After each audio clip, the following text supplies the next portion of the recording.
Behind every turn in American history lie secret threads connecting the key events of the Revolution. Freemasonry is one such thread, invisibly linking the founding fathers of the USA. When the 13 colonies rebelled against the British Crown, a surprising number of members of Masonic lodges were among the revolutionaries. George Washington, Benjamin Franklin, Paul Revere. These names are known to every American, but few know about their affiliation with the ancient Brotherhood of Freemasons. Masons are not just a secret society with mysterious rituals. It is a brotherhood united by the ideals of freedom of thought, equality, and brotherly love. Principles surprisingly consonant with the values of the American Revolution. In the 18th century, Masonic lodges became a place where representatives of different social strata could meet as equals, discuss progressive ideas of the Enlightenment, and form a new vision of society. Why is the connection between Freemasonry and the birth of the USA so important for understanding American history? Because it reveals the intellectual and ideological foundation upon which the new nation was built, a nation that challenged monarchy and created the first modern republic. The first Masonic lodges appeared on American soil in the 1720s, when the Grand Lodge of England began to extend its influence beyond the British Isles. However, the real breakthrough occurred in 1733, when the first official Masonic lodge in the colonies was established in Boston. Its founder was Henry Price, who received a patent from the Grand Lodge of England to create the Provincial Grand Lodge of New England. This event became a turning point in the history of American Freemasonry. British military personnel serving in the colonies played a key role in the spread of Masonic teachings. Many officers were members of so-called military lodges, which moved with their regiments. Wherever British garrisons were stationed, Masonic gatherings also arose, drawing local elites into their ranks. Thus, Freemasonry spread from the coast inland, following military expeditions and trade routes. The colonial elite quickly appreciated the benefits of joining the Brotherhood. For ambitious merchants, lawyers, doctors, and planters, Masonic lodges provided a unique opportunity to establish connections with influential people, both in the colonies and in the mother country. By the mid-18th century, Freemasonry had become a true social phenomenon in colonial America. Lodges opened in Philadelphia, Charleston, New York, Savannah, and other cities. It is noteworthy that, unlike in Europe, where Freemasonry remained predominantly aristocratic, in America it acquired a more democratic character, reflecting the peculiarities of colonial society. Representatives of different social strata, professions, and even religious denominations met in Masonic lodges. Here, a Protestant could sit next to a Catholic, a rich merchant next to an artisan. This created a unique environment where social barriers temporarily disappeared, and personal qualities and adherence to common ideals came to the forefront. By the 1760s, Masonic networks covered all 13 colonies, creating an invisible infrastructure of connections between future revolutionaries. Benjamin Franklin, who joined the Brotherhood back in 1731, used Masonic contacts to develop his extensive correspondence network. George Washington was initiated into Freemasonry at the age of 20 in the Fredericksburg Lodge in Virginia. Paul Revere became an active member of St. Andrew's Lodge in Boston. These men, not yet aware of their future role in the Revolution, were already bound by the ties of a brotherhood that taught them the values of liberty, equality, and brotherly love. 18th century Masonic lodges became true laboratories of free thought, where the ideas of the Enlightenment found fertile ground and transformed into revolutionary concepts. In the darkened rooms of the lodges, by candlelight, amidst the symbolic tools of Masons, the colonial elite discussed the works of Locke, Montesquieu, and Rousseau. Here, behind closed doors, a new understanding of society was born, based not on the divine right of kings, but on the social contract and natural human rights. Masonic philosophy and the ideals of the Enlightenment were so closely intertwined that at times it was impossible to separate them. Both movements prioritized reason over dogma, personal freedom over tyranny, and human brotherhood over class distinctions. The Masonic motto, liberty, equality, fraternity, resonates remarkably with the values for which American revolutionaries would later fight. But what made Masonic lodges particularly significant for the nascent revolution? First and foremost, their unique organizational structure. In a world where social barriers seemed insurmountable, Masonic gatherings offered a space of equality. Here, a governor could sit next to a printer, united by common rituals and ideals. This experience of egalitarian communication profoundly influenced the colonial elite, laying the foundations of Republican thought. Lodges also cultivated the ideal of self-improvement, the belief that a person is capable of improving themselves through education, discipline, and moral practices. This principle resonated with the American belief in the possibility of creating a more perfect society. While European Masons often remained loyal to the monarchy, American Freemasonry acquired a more radical character. Colonial lodges became places where ideas of self-governance and independence were openly discussed. Benjamin Franklin, as master of his lodge in Philadelphia, used Masonic connections to disseminate his political pamphlets. Thomas Jefferson, although not formally initiated into Freemasonry, shared many of their philosophical principles and maintained close contacts with prominent members of the Brotherhood. When we read the Declaration of Independence, we see a reflection of Masonic ideals in every line. The phrase, "all men are created equal," echoes the Masonic principle of equality among brothers in the lodge. The assertion of unalienable rights to life, liberty, and the pursuit of happiness reflects the Masonic belief in natural human rights. Even the structure of the American government, with its system of checks and balances, resembles the organizational structure of the Masonic order, where power is distributed among various officers of the lodge. Masonic lodges became not just discussion clubs, but true incubators of revolutionary thought. They provided a safe space for discussing radical ideas in an era when such conversations could be dangerous. The Masonic oath of secrecy ensured the confidentiality of discussions, and the network of lodges allowed for the rapid spread of ideas between the colonies.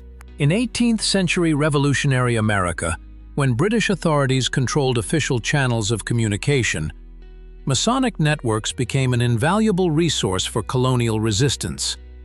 Like an invisible web, Masonic ties entangled all 13 colonies, creating a reliable infrastructure for information exchange during the critical period of the revolutionary movement's formation. The Masonic fraternity possessed unique advantages for organizing clandestine communication. First and foremost, it was a ready-made network of trusted individuals bound by a sacred oath to keep each other's secrets. Masons could recognize each other by special signs, handshakes, and passwords, even upon their first meeting, which allowed for quick establishment of trust between previously unknown revolutionaries from different colonies. When Paul Revere embarked on his famous midnight ride, warning of the approaching British troops, he relied not only on his courage, but also on Masonic contacts. In many towns and settlements he passed through, he was met by fellow Masons, ready to provide assistance and relay the message further. This system worked like a relay race, where each participant knew only the preceding and succeeding link in the chain, ensuring the security of the entire network in case one of its elements failed. Committees of correspondence, established to coordinate actions between the colonies, often utilized Masonic channels for transmitting highly secret messages. Masons developed complex ciphers and codes, many of which were based on the symbolism of their order. It was extremely difficult for British authorities to intercept and decipher such messages, even if they fell into their hands. Masonic lodges also served as an ideal cover for revolutionary gatherings. When the British prohibited political meetings in some colonies, patriots simply gathered under the guise of Masonic sessions.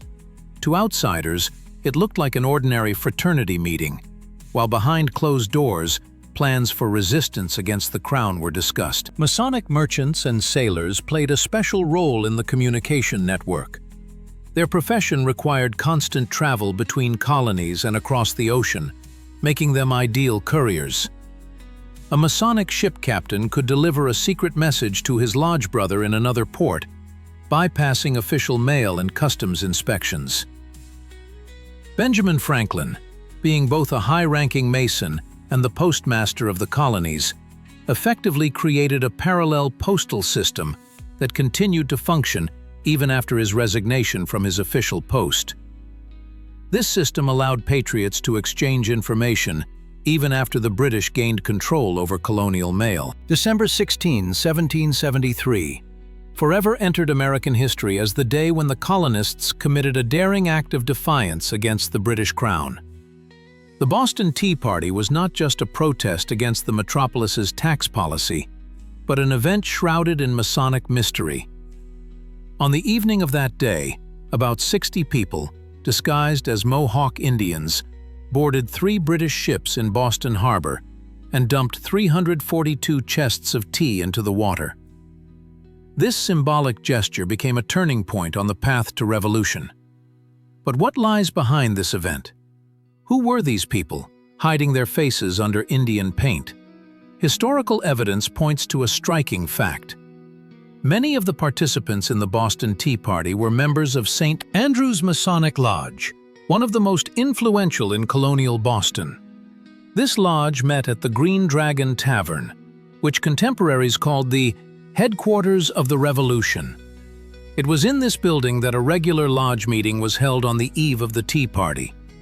It is noteworthy that the minutes of that evening's meeting contain a laconic entry. Lodge closed until further notice due to the small number of brothers present. This fact takes on special significance when one considers that St. Andrew's Lodge meetings usually had high attendance. Where did the Masons disappear to that evening? Researchers see this as direct evidence that lodge members massively participated in the protest action. Among the well-known Masonic participants in the Tea Party were Paul Revere, a future hero of the Revolution, and Joseph Warren, who later died at the Battle of Bunker Hill. The symbolism of the Boston Tea Party is surprisingly consonant with Masonic tradition. Dressing up as Indians was not a simple disguise. It was a ritual act, reminiscent of the Masonic practice of donning special robes during ceremonies. The choice of Indian costumes is also deeply symbolic. Native Americans embodied for the colonists the idea of freedom and independence from European traditions. The very organization of the action demonstrates Masonic principles of order and discipline. The participants acted in a coordinated, organized manner, avoiding unnecessary violence and destruction. They even replaced a broken lock on one of the ships, an act reflecting Masonic respect for property.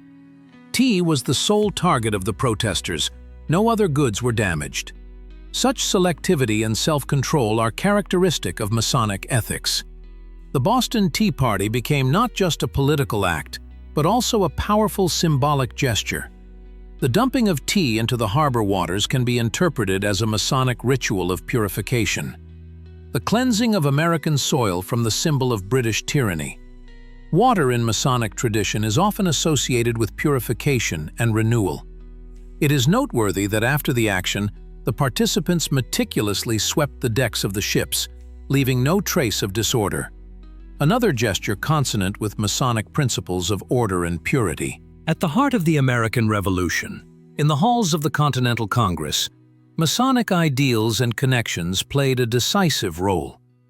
When delegates from all colonies gathered in Philadelphia in May 1775, a striking number of members of the Brotherhood of Freemasons were among them. According to various estimates, from a third to half of the signers of the Declaration of Independence were Masons, a fact that cannot be considered a mere coincidence. Benjamin Franklin, one of the architects of American independence, was not just a Mason, but the Grand Master of Pennsylvania. and a member of the famous Parisian lodge, Nine Sisters. His Masonic ties stretched across the Atlantic, creating an invisible network of support for the young republic. John Hancock, whose sweeping signature is the first on the Declaration of Independence, also belonged to the Brotherhood. As master of a Boston lodge, he brought Masonic principles of brotherhood and equality into political activity. The document itself, which proclaimed the birth of a new nation, is permeated with Masonic ideals. The famous phrase, "We hold these truths to be self-evident, that all men are created equal, that they are endowed by their Creator with certain unalienable rights," reflects the fundamental principles of Masonic philosophy. The idea of human equality before the Creator, belief in inalienable rights, and the concept of the pursuit of happiness. All of this resonated in the hearts of the Masonic brethren gathered in Philadelphia on that hot summer of 1776. The language of the Declaration, with its appeal to the laws of nature and of nature's God, also echoes Masonic deism, which recognizes the Creator as the great architect of the universe. Thomas Jefferson, though not formally initiated into Masonry, closely associated with many brethren, and shared their enlightened ideals. His intellectual proximity to Masonic philosophy was manifested in the text of the Declaration, where the divine right of kings gives way to the natural rights of man. During the debates in the Continental Congress, Masonic connections helped overcome regional differences. Brethren from different colonies, who had met earlier in lodges, found common ground and compromises more easily. The Masonic tradition of respectful discussions and the search for consensus was reflected in the work of the Congress, where delegates strove for unanimity, not just a simple majority vote. After the adoption of the Declaration of Independence, it was Masonic channels that helped disseminate its text throughout all the colonies with unprecedented speed. Masonic printers, such as Benjamin Town, worked day and night to reproduce the document, and Masonic riders delivered it to the most remote settlements. Thus, the Masonic Brotherhood not only influenced the content of the Declaration, but also ensured its rapid spread, transforming a philosophical document into a call to action for all Americans. Among the founding fathers of the United States, George Washington holds a special place, not only as the first president and military leader, but also as a devoted Freemason, whose adherence to the principles of brotherhood deeply influenced his leadership of the Revolutionary Army. Washington was initiated into Freemasonry in 1752 in the Fredericksburg Lodge, when he was just 20 years old. This step became decisive in shaping his worldview and leadership style. Throughout his military career, Washington remained true to the Masonic ideals of brotherhood, equality, and moral virtue. During the War of Independence, the Commander-in-Chief of the Continental Army actively encouraged the creation of military lodges among his officers. These field lodges became islands of stability and order amidst the chaos of wartime. During harsh winters, when the Army suffered from hunger and disease, Masonic gatherings maintained the morale of officers and soldiers. Eyewitness accounts survive of Washington personally participating in Masonic ceremonies held by campfire light at Valley Forge during one of the war's most difficult periods. These rituals reminded the exhausted soldiers of the higher ideals for which they were fighting. The Masonic Brotherhood created a special atmosphere of unity in the diverse Continental Army, where people of different origins, faiths, and social statuses served. In a Masonic lodge, an officer from Virginia could feel like a brother to a Boston merchant or a New York farmer. This bond transcended regional differences, strengthening the Army's unity. Washington's leadership style distinctly reflected Masonic principles. His well-known restraint, self-discipline, and moral fortitude were qualities that Freemasonry actively cultivated in its members. Even in the most difficult moments of the war, Washington maintained composure and dignity, serving as a living example of the Masonic ideal of self-control. It is noteworthy that many of Washington's closest associates were also Freemasons. Marquis de Lafayette, Baron von Steuben, Nathaniel Greene. These key figures of the Revolutionary Army shared with the commander-in-chief not only military hardships, but also membership in the Brotherhood. This created a special level of trust and mutual understanding within the high command. Historical documents attest to the conducting of full-fledged Masonic ceremonies in military camps. Particularly important were the rituals of initiating new members, which were performed with adherence to all traditions, despite the field conditions. Officers brought with them Masonic regalia, sacred texts, and ritual tools, carefully preserving them even during difficult marches. Masonic values of mercy and charity also manifested in Washington's actions as commander. He insisted on humane treatment of captured British soldiers, which sharply contrasted with the cruelty typical of wars of that time. This mercy was not merely a tactical move. It reflected Washington's deep commitment to Masonic principles of brotherly love, extending even to enemies. When the young American Republic began to forge its visual identity, Masonic symbols and ideals profoundly influenced it. The Great Seal of the United States, created in 1782, became, perhaps, the most striking embodiment of this influence. The all-seeing eye, surmounting the unfinished pyramid on the reverse of the seal, is a symbol well known to every Mason. In Masonic tradition, it represents the great architect of the universe, overseeing human affairs. The 13-stepped pyramid symbolizes the original states, and its incompleteness points to the ongoing construction of the nation, a concept consonant with the Masonic ideal of continuous improvement.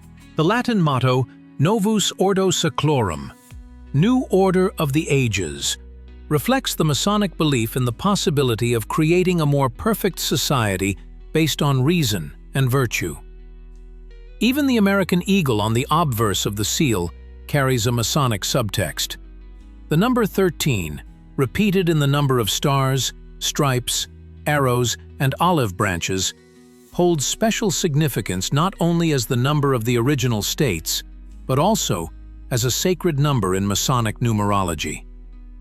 The design of Washington, D.C. as the capital of the new republic also bears a distinct Masonic imprint.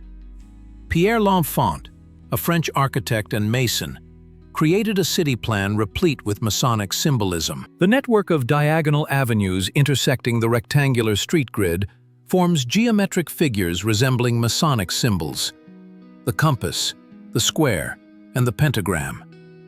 Capitol Hill was chosen as the central point of the city, which aligns with the Masonic tradition of placing temples on elevated grounds.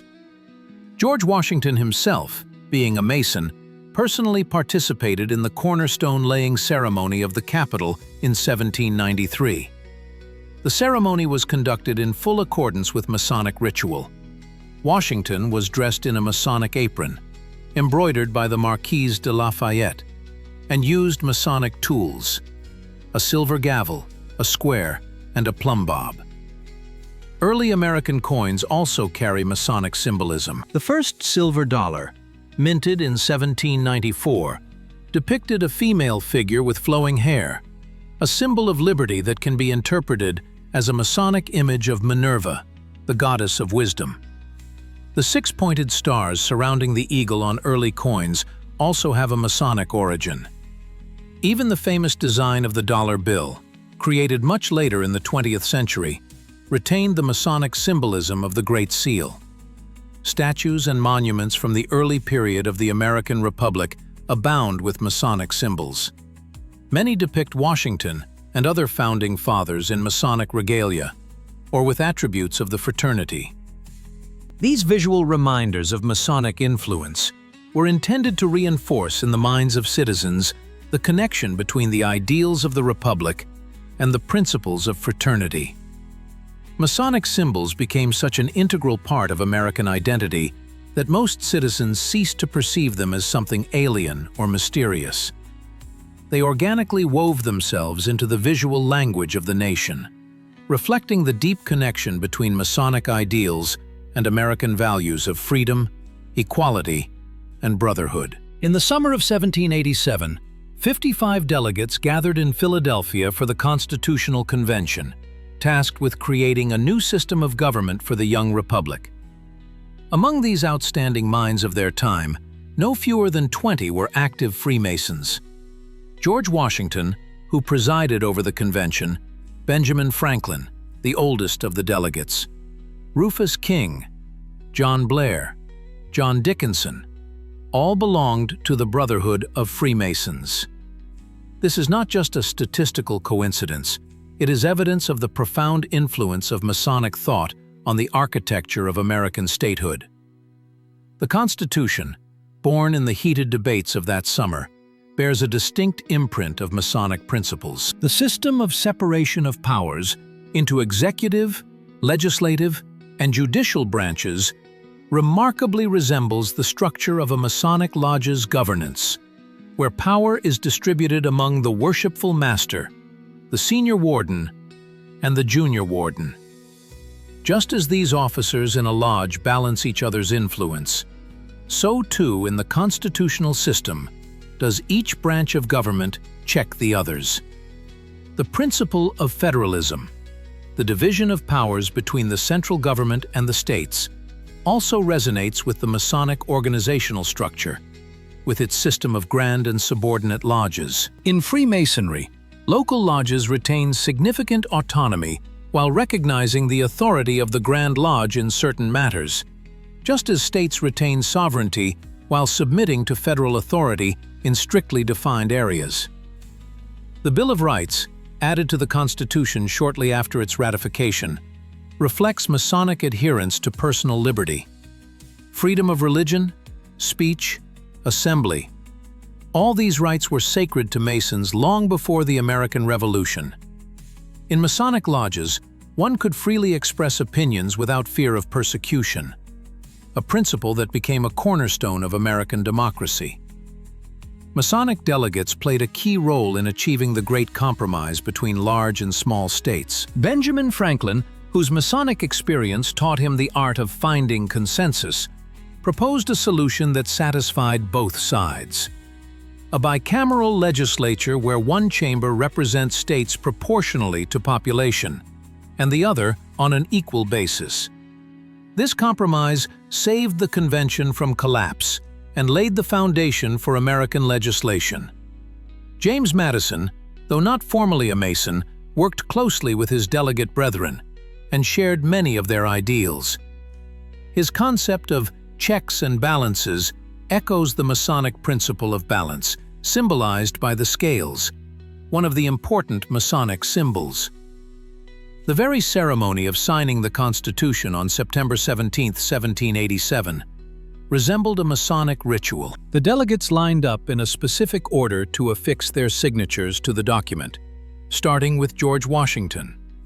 This solemn act, which cemented a new social contract, was imbued with the same dignity and ceremonialism that characterizes Masonic gatherings.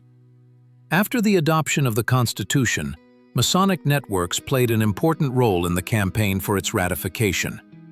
Masonic lodges became platforms for discussing the advantages of the new fundamental law, and brother publishers published articles in its support. Thus, Freemasonry not only influenced the content of the Constitution, but also contributed to its acceptance by the American people. In the early 19th century, the first serious anti-Masonic sentiments began to emerge in the young American Republic. Despite the significant contributions of Masons to the founding of the state, a portion of society began to view the Brotherhood with suspicion. This contradiction reflected a deep-seated conflict within American identity. On one hand, openness and democracy were valued, while on the other, there remained a distrust of secret organizations capable of influencing political processes. The first critics of Freemasonry appeared as early as the 18th century. Some religious figures, particularly evangelical Protestants, saw a threat to Christianity and Masonic rituals. They were concerned by the oaths taken by members of the Brotherhood and the secrecy of meetings. In sermons and pamphlets, Masons were accused of creating an alternative religion that deviated from Christian dogma. However, a true turning point in the attitude towards Freemasonry occurred in 1826, when the so-called Morgan Affair erupted. William Morgan, a stonemason from Batavia, New York, announced his intention to publish a book revealing the secrets of Masonic rituals. Soon after, Morgan mysteriously disappeared. Although his body was never found, many were convinced that Masons had abducted and eliminated him to prevent the disclosure of their secrets. This incident sparked a wave of public outrage. The press picked up the story, portraying Masons as a secret organization that would stop at nothing to protect its secrets. Local authorities, many of whom were Masons, seemed slow to investigate Morgan's disappearance, which only fueled suspicions. The Morgan Affair coincided with a period of democratization in American society, known as the Era of Jacksonian Democracy. During this time, distrust of elites and closed groups with privileged access to power grew. Masons, with their secret rituals and strong presence among politicians, judges, and businessmen, became a convenient target for popular discontent. Anti-Masonic sentiments quickly became politicized. In 1827, the first anti-Masonic meetings were held in New York State, where citizens demanded the removal of Masons from public office. By 1828, the movement had grown into a full-fledged political force. It was then that the Anti-Masonic Party was formed, the first third party in U.S. history. Formed around a single issue, the party quickly gained popularity in the northeastern states. Its candidates were elected to local legislatures and to sheriff positions. In 1831, the party even held the first national convention in U.S. history to nominate a presidential candidate. Their nominee was William Wirt, a former attorney general who, ironically, had himself been a Mason in the past. Anti-Masonic rhetoric often appealed to Republican values. Critics argued that the secrecy of Freemasonry was incompatible with the principles of an open society, and Masonic oaths contradicted civic oaths. Particularly strong attacks were leveled against the practice of mutual aid among brothers, which opponents interpreted as nepotism and corruption. In response to growing criticism, many Masonic lodges closed or suspended their activities. The number of members in the Brotherhood sharply declined. Some prominent Masons publicly renounced the order, seeking to preserve their political careers. Even respected figures like former President John Quincy Adams spoke out against Freemasonry. Masonic lodges played a key role in the formation of early American civil society, creating a model for democratic institutions long before their official establishment. In an era when public life was limited to the church and taverns, lodges offered a third space, a place where citizens could gather, discuss ideas, and make collective decisions in an atmosphere of equality and mutual respect. This structure became the prototype for future civic organizations that defined the unique character of American democracy. The internal structure of Masonic lodges embodied democratic principles in practice. Officials were elected by vote, decisions were made after open discussions, and power was distributed among several officers. For many Americans of that time, the lodge became their first experience participating in democratic procedures, an experience they later transferred to political life. Alexis de Tocqueville, who visited America in 1831, noted a unique feature of American society: the propensity to create voluntary associations. This tradition largely originated in Masonic practice. Masonic lodges became the first widespread voluntary organizations in the colonies, creating a model for future civic associations, from literary societies to fire brigades. The culture of public discourse, so characteristic of American political life, also formed under the influence of Freemasonry. At lodge meetings, brothers practiced the art of rhetoric, learned to defend their position with arguments, and respectfully listen to opponents. These skills proved invaluable for the young republic, where political issues were resolved through public debate. Masonic charity laid the foundations of the American tradition of philanthropy. Lodges created funds to help needy brothers, their widows, and orphans. Gradually, this activity extended beyond the Brotherhood, encompassing broader segments of society. Masons founded hospitals, schools, and orphanages, demonstrating that civil society can solve social problems without state intervention, a principle that became a cornerstone of the American approach to charity. In early America, Masonic lodges often served as centers of education and enlightenment. Libraries were established at lodges, accessible not only to brothers but also to the general public.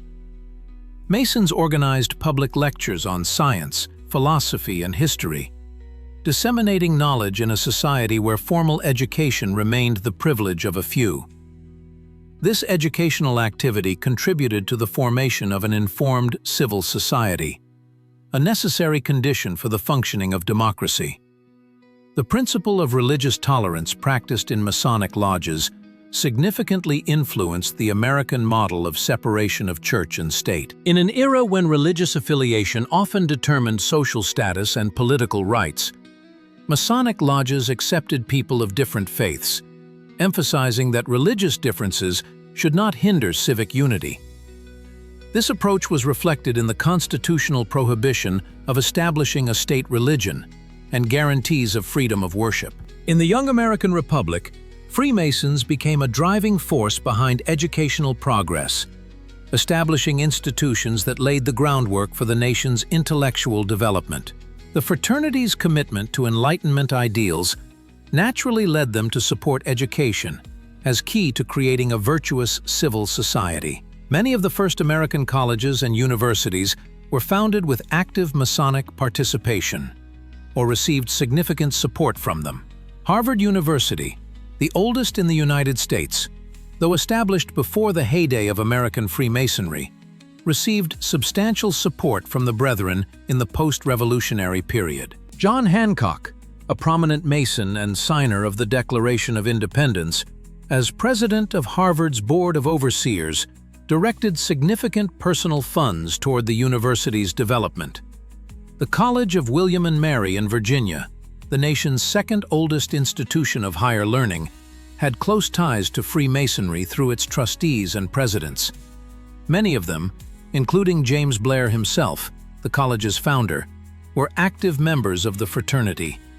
Prominent Masons, such as Thomas Jefferson, whose educational ideas later materialized in the founding of the University of Virginia, studied there. Masons not only supported existing educational institutions, but also established new ones. Benjamin Franklin, one of the most famous American Masons, founded the Academy of Philadelphia, which later evolved into the University of Pennsylvania. Franklin saw education not merely as a means of acquiring professional skills, but as a path to forming virtuous citizens capable of upholding a republican form of government. His educational philosophy, outlined in the essay Proposals Relating to the Education of Youth in Pennsylvania, reflected Masonic ideals of self-improvement through knowledge. The curriculum proposed by Franklin included not only classical subjects, but also practical sciences, history, and modern languages. Everything that could contribute to the formation of a well-rounded individual. This approach sharply contrasted with traditional colonial education, which focused primarily on theology and classical languages. The Masonic emphasis on geometry and architecture as symbolic sciences was reflected in early American education. Mathematics and natural sciences gained a prominent place in curricula, contributing to the development of practical skills essential for the young nation. Notably, many early American textbooks on mathematics and geometry were written by Masons. The idea of universal education, so vital to American democracy, also received strong support from the Masonic fraternity.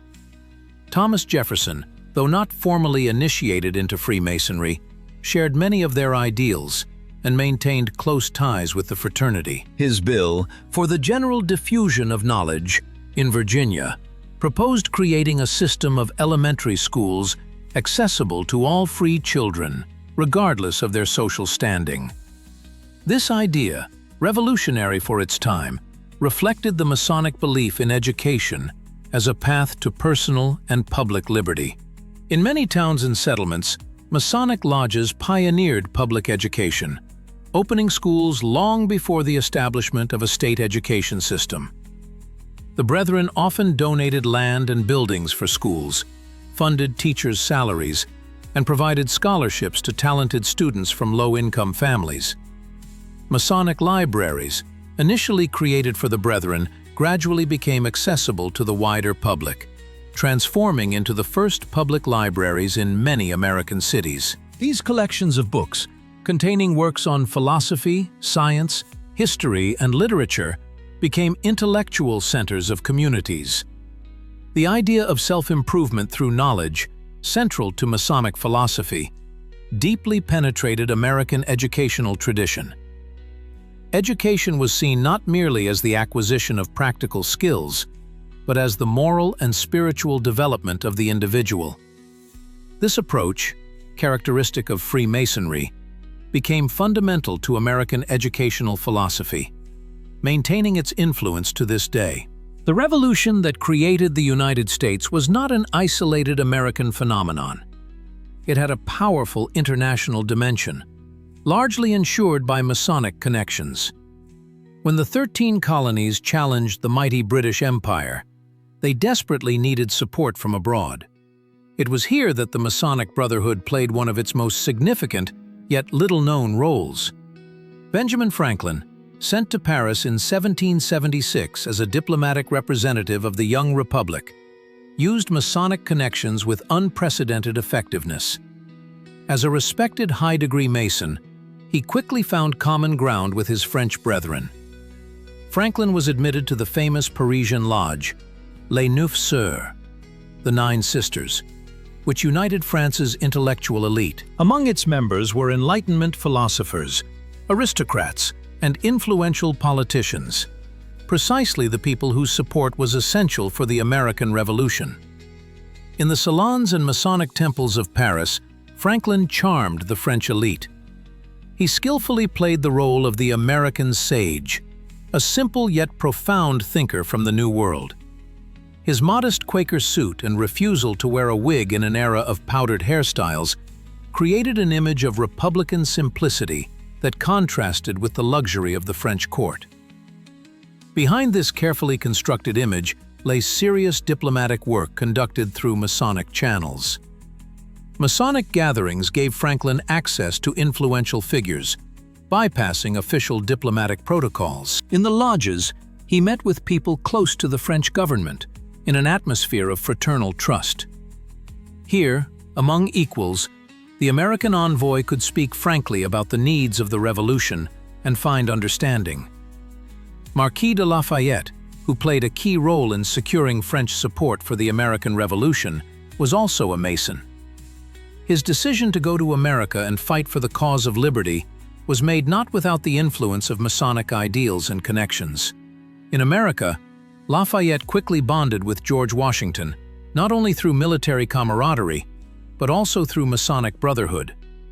French Masons saw the American Revolution as the embodiment of their ideals. For them, it was not merely a political struggle, but a practical realization of Enlightenment principles, the creation of a society based on reason, liberty, and fraternity.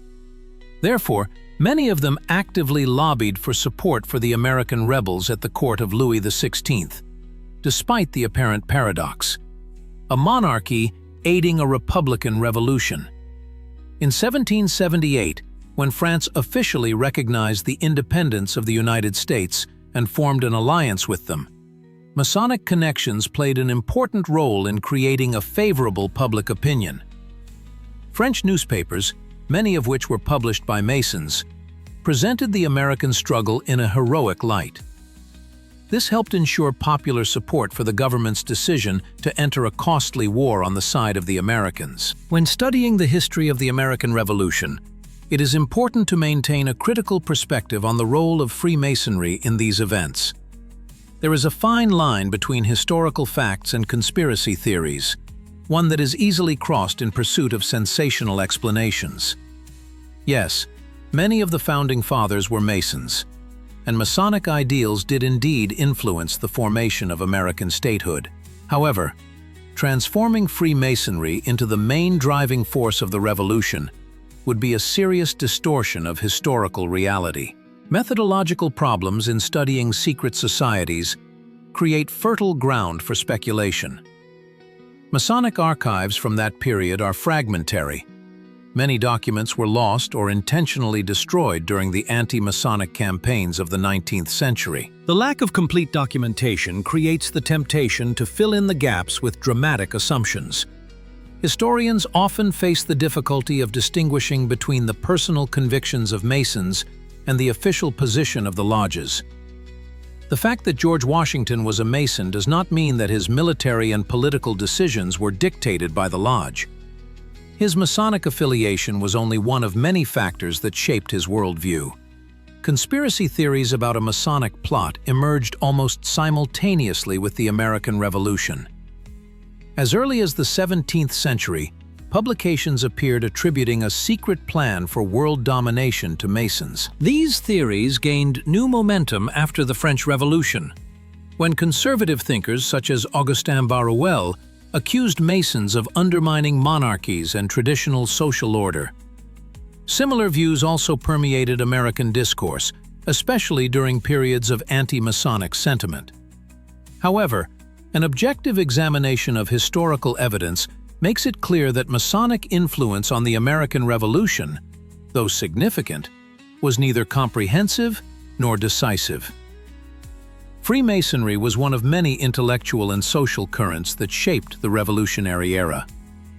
The American Revolution was the result of a complex interplay of economic interests, political ideals, religious beliefs, and social transformations. Great Britain's tax policy, the growing self-awareness of the colonists, the influence of Puritan ethics, the spread of Enlightenment ideas.